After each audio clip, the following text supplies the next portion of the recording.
Hi guys, and welcome back to the Early Bird Photo News. It's a bit of a sad day for me today because I had to pack a package with the Z9 and the 600mm TC lens in it and send it back to Nikon. For some reason they wanted it back, whereas I would have preferred to keep it because I had a lot of fun with it in the field. And I think what will happen going forward is that I will reach for that built-in teleconverter on my Canon lens and then realize that there's nothing there because that built-in teleconverter was pretty interesting to use in the field. Overall, I managed to capture some nice photos and videos with that combo in the field. I'm looking forward to sharing all that with you in a future video very soon.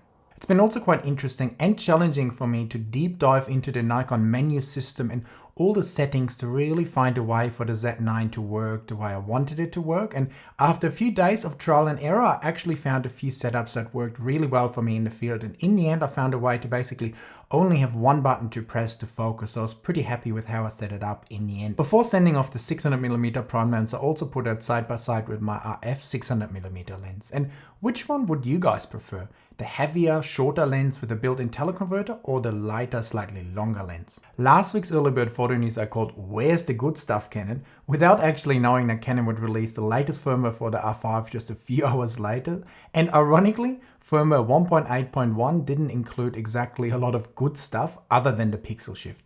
That's a great addition to the R5, but it's also limited because it's JPEG only and your subject has to be completely still for that to really work. But then you can actually get a nice large 400 megapixel file. So that's pretty cool if you have a use case for that. Whether there will be another update or not on the firmware, I don't know at this stage, but the name 1.8.1 is what makes me hopeful. That's also what I said in the comments last week. Canon Rumors actually seems to think that there's a couple more big firmware updates coming to the R5 this year, which would be great and definitely appreciated by all of us R5 users. From a PR standpoint, I also think Canon should do something else and at least give us some more features that we can find in these newer and cheaper cameras. Even if it's just something like removing the record limit and updating the R5 autofocus to not maybe the level of the R6 Mark II, but maybe even just updating the subject recognition and the stickiness and some of the tracking. I think that would already help and would make many of us R5 users happy and not feel completely neglected. So whether there's more to come in terms of R5 firmware, I'm not quite sure, but what I can tell you is that April will be a very exciting month for us Canon users. I can't tell you more at this stage, but when you will see it, you will know what I mean. Are you guys not quite sure when it comes to image editing and how to get the best results out of your RAW files? Then I would highly recommend that you check out my Pro Sets and Masterclass that will help you tremendously to get better results and save a lot of time. With my Pro Sets, I enable you with just one click to transform your RAW files to a great starting point. And in my Masterclass, I teach you step by step everything you need to know in Photoshop to get amazing results. So if that's of interest to you, make sure to check these out down there in the description. Sony released the ZV-E1 last week, and it seems to be a very nice little and capable camera that has basically the same features as the A7S III with updated autofocus, a smaller body and a much lower price point. So all around quite an interesting camera. The reviews I've seen so far also seem to suggest that it's working quite well and gives great results. The only issue seems to be that it's working well at around room temperature, but when it's get quite hot, it seems to be prone to overheating. So that's something to be mindful of, and probably where the A7S III is a better choice if you know that you will be using it a lot in hot environments. Since we just talked about firmware, it was interesting to see Sony users facing the same dilemma that us Canon users are facing, with new, cheaper cameras coming out that have better features than the older, established and more expensive cameras. And neither Canon nor Sony have really shown the sort of desire to update the older, more expensive cameras, which has caused some frustration in both of the cams. So I don't know if this is a trend and going forward we need to buy a new camera every time we want to have some new features, but I hope not, and I hope this is more a temporary thing and that we will see updates in both systems via firmware very soon. Nikon has actually been very good in updating their cameras with all the latest features and pushing new firmware updates, especially for the Z9.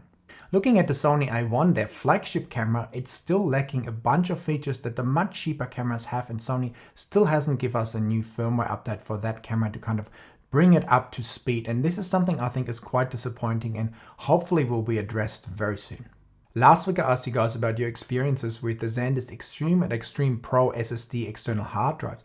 And your experiences were actually similar to the reviews that I've been reading online, with a lot of people having no issues at all and using the drives for years, and then a bunch of other people having big issues with them where they lose their data or the drive stop working very quickly. So I'm not quite sure what's going on, whether there was a bad batch of SSD drives going out that's fixed now, or if there's some sort of problem. But one thing that stood out to me is that most people seem to have no problems on a PC, and most of the people that have issues were using a Mac. So maybe it's the different operating systems. I'm not quite sure at this stage.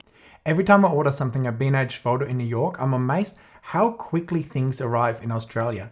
These hard drives, my 22 terabyte hard drives for my new RAID system, arrived in just 3.5 days after ordering from more than 10,000 miles or 16,000 kilometers away. If I order the same thing in Australia, it will take 2, 3, 4 times as long and will be more expensive. So that's pretty crazy. So now that I have the hard drives and my RAID box, it's time to set it up, and I actually decided to set it up as a RAID 5. So I have about 60 terabytes of data available, and that should last me a little while, hopefully. So now I have the fun job of actually installing it and then transferring over 30 terabytes of data onto it. So that will probably take 2 or 3 days. What I learned as well is how important simple things like USB cables are, because I was setting up one RAID system on my MacBook and it just wouldn't work. I kind of tried to fix it for hours and nothing worked. And then I thought, why not try a different USB cord? And that was actually a problem. And after using a different USB-C cord, it's working completely fine. So now I always buy these quite expensive but nice and fast USB-C cords. And since then I didn't have any issues anymore. So if you have trouble, sometimes maybe just using a new USB cord might be a good idea. Canon has released 2 recalls this week as well for the R10 and the EF 50mm f1.2 lens.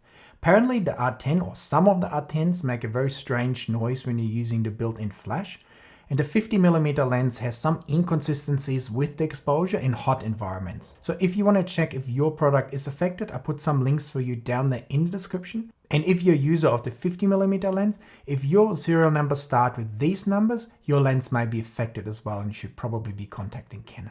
I just read that Adorama in the US is still shipping orders for the Nikon 2.8 400mm TC lens that were placed on the day of the release, so a long time ago. And this is something I hope Nikon can address this year, because I have friends who've been waiting for their lenses for almost a year now, and I know a lot of you guys are also waiting months and months and months for their cameras and lenses to arrive. So this can be quite frustrating, and hopefully something that Nikon can address so you guys get to your lenses much faster. Besides that, I'm also hoping that we see at least 1 or 2 nice, very capable mirrorless cameras and that 200 to 600mm lens. Is that too much to ask? If you guys haven't seen it already, you might want to go and check out my Canon R6 Mark II review, because it's quite a surprising camera. I'll go ahead now and edit some of the Nikon videos that I filmed today, so hopefully I can share them with you soon. And I hope that you will enjoy the rest of your day, enjoy some of my other videos, and I will see you very soon. Bye guys. And make sure to hit that subscribe button. See ya.